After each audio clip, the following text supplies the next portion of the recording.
So you can see that I have my pleated piece tied off, and it is tied off to the 2 inches because I've got 45 pleats in there. The next thing to do is to measure the distance between the last pleat and the edge of the fabric. And on this side it's about 8.5. It should be about the same on this other side. And it's 8 3/4, so close enough. So what you want to do then is go to the bottom of the blouse and measure in your 8.5 inches and place a blue mark down here. And the same thing on the other side. I'm going to go in that 8 3/4 inches and mark it with the marker there. And then you can see I have stitched 3 rows of gathering stitches in between the marks. And that's just your guide for pulling up the bottom of the blouse, and you want to pull that up to 2 inches, the same as the top. So if your top is tied off to 2 1/4 inches because you have more pleats, then you want to make sure that you gather this up to the same amount. Let's see if this is about the same. It's close. Tighten that up just a little bit. Okay. And the next step is then going to be to trace out your front pattern piece on this piece of fabric. I have this line fairly flat, and then I'm going to put my pattern piece on the fabric and trace it. So I've placed my pattern piece on top of the pleated fabric. Yours may already be smocked, or you may also be making it ready to smock. And I've traced around the pattern piece with my blue washout marker. And you can see I've got the top corner up here right at the cut or torn edge. And I've got the center aligned with the center pleat here, and more or less with that center line that goes down the middle as well. Once you have one side traced off, then you can flip it over and trace off the other side. And again, you want to align the top with the cut edge and with the center front, and align down here also with the center front, and then you're going to trace off this side of the pattern. So this is not at all hard, it's just a little tedious.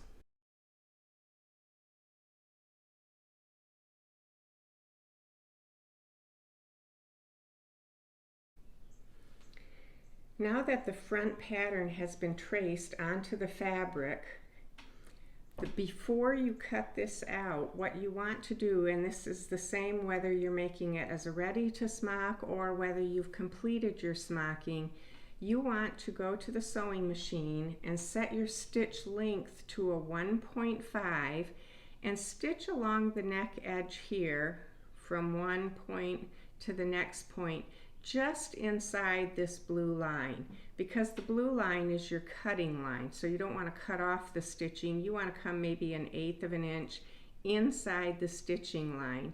That will get hidden in the seam allowance when you're sewing, but it will help the neckline from stretching out, and it will keep these pleats in place after you cut out that neckline shape. The next thing you want to do is get your interfacing on the back yoke of the back of the blouse. So you're going to have cut strips of 1 1/4 inch interfacing. If it's an iron-on, you can just press it on, aligning the outside edges. If it's something like batiste, you can just cut your strip, pin it on, and then baste it on the outside edges to keep it in place. Now, I cut mine on the selvage. I've used this, this is a nice fabric finder's piqué, and I do not find that the selvages shrink up funny or anything like that. So I have used the selvage, and I did trim off the little hairs because they're just ugly. But if you did not use the selvage as your cutting line, you want to somehow finish this outside edge. So you can zigzag along the outside edge, you can serge along the outside edge if you have a serger, or you can just turn in a little bit, 1/8 of an inch, and straight stitch it down. So that's what you want to do to take care of the blouse backs, and do that on both sides of the back. And then you'll be up to the darts in the sleeve. Now, I've put my darts in the sleeve, and darts are pretty simple, but I wanted to share because I have seen beginners that back stitch at the top of the dart and back stitch at the bottom of the dart. And when you do that, you're going to end up with a funny little pucker at the bottom of the dart, and that is not attractive. So I typically start up at the top here, stitching with about a 2.0 stitch length, and I gradually shorten it to a 1.5, and then about 1, and then right at probably the last 1/4 of an inch, I shorten my stitch length to a 0.5. So it's very short. I doubt that this dart would ever pull out, but just to be on the safe side, I will put a pin at the very bottom of the dart. You have to leave yourself a tail when you pull it out from the sewing machine, and then just make a little overhand knot. And because your pin is in the fabric there, just at the edge of the fabric, the knot will pull right up to the fabric. And once I've got that knot in, I just trim it off with a little small tail like that. And then it needs to be pressed to the back. So hopefully you have marked your front and back with the notches or the little lines. If you have a tailor hem, that's what you want to use whenever you're pressing darts, because it's always best to press the dart over this curved shape of the ham. If you don't have a ham but you have a sleeve roll, you could try using it that way.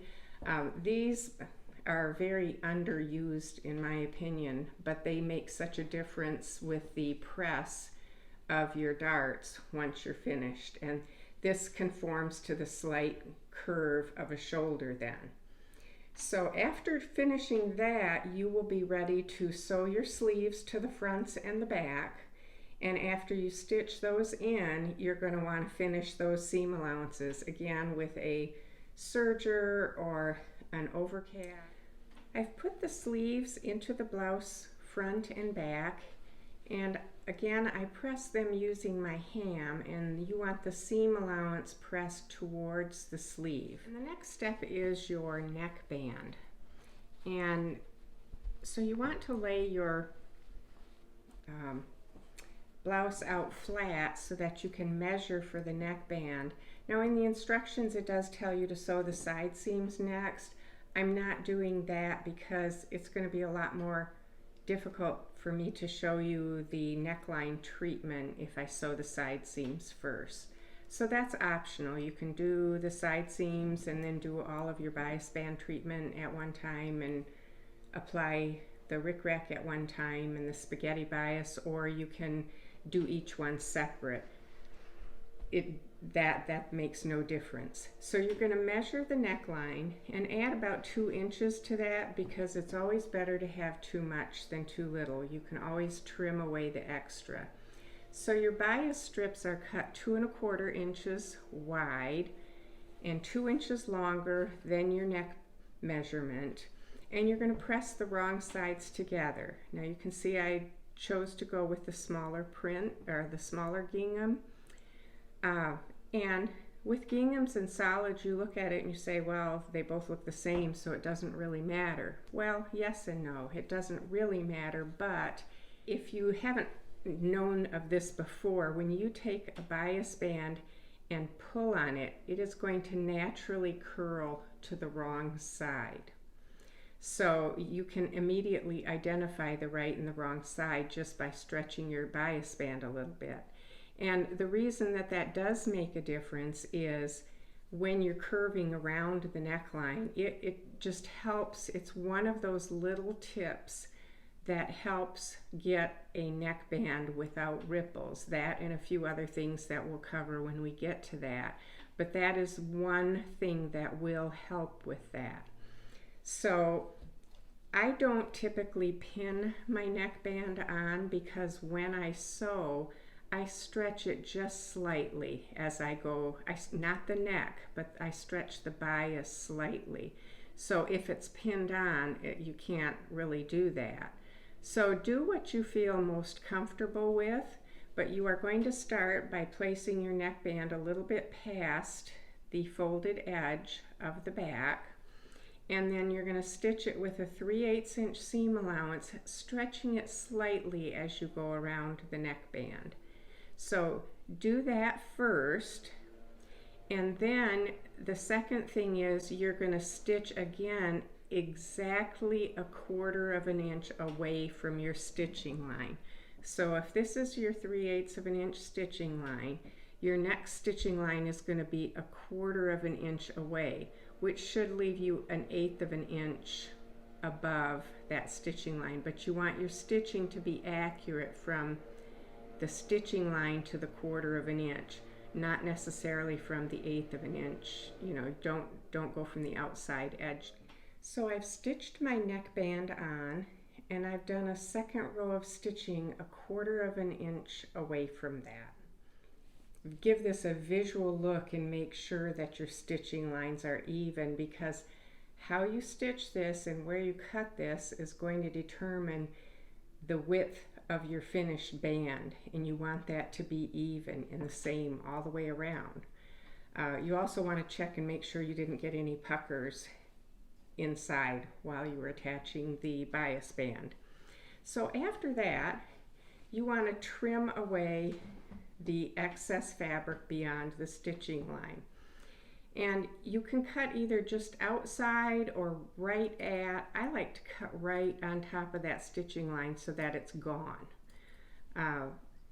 And you will have to kind of check this out as you are trimming away and before you get to your next step, because the goal of this, you can see I've trimmed the bias band to about 1/4 of an inch past the folded edge of the fabric, and that is because the next step is going to be to fold this in to the inside so that you've got a finished edge out here, and then to fold your bias band over.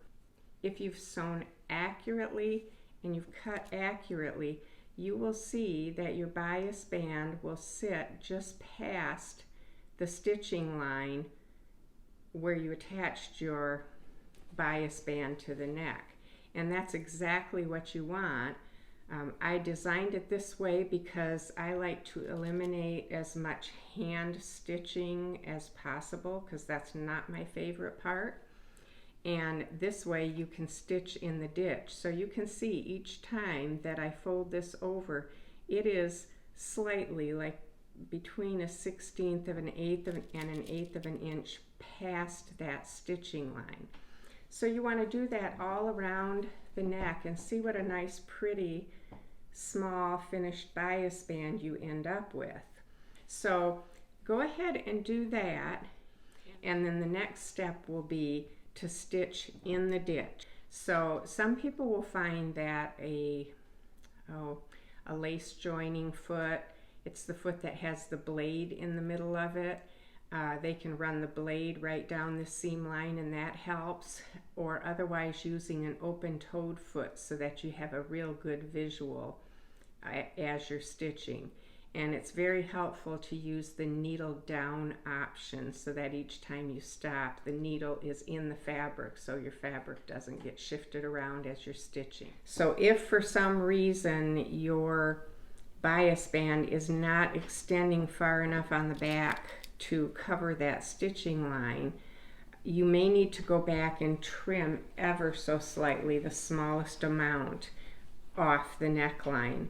And you know, I'm talking 1/16 of an inch. As you're stitching your stitch in the ditch, if you use your needle down option on the sewing machine, then as you approach a pin, you should be able to feel it or see the point of it sticking out. You can remove that pin and not stitch over it.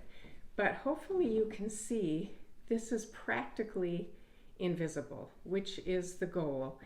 And we have a nice neckband that doesn't have ripples or puckers in it.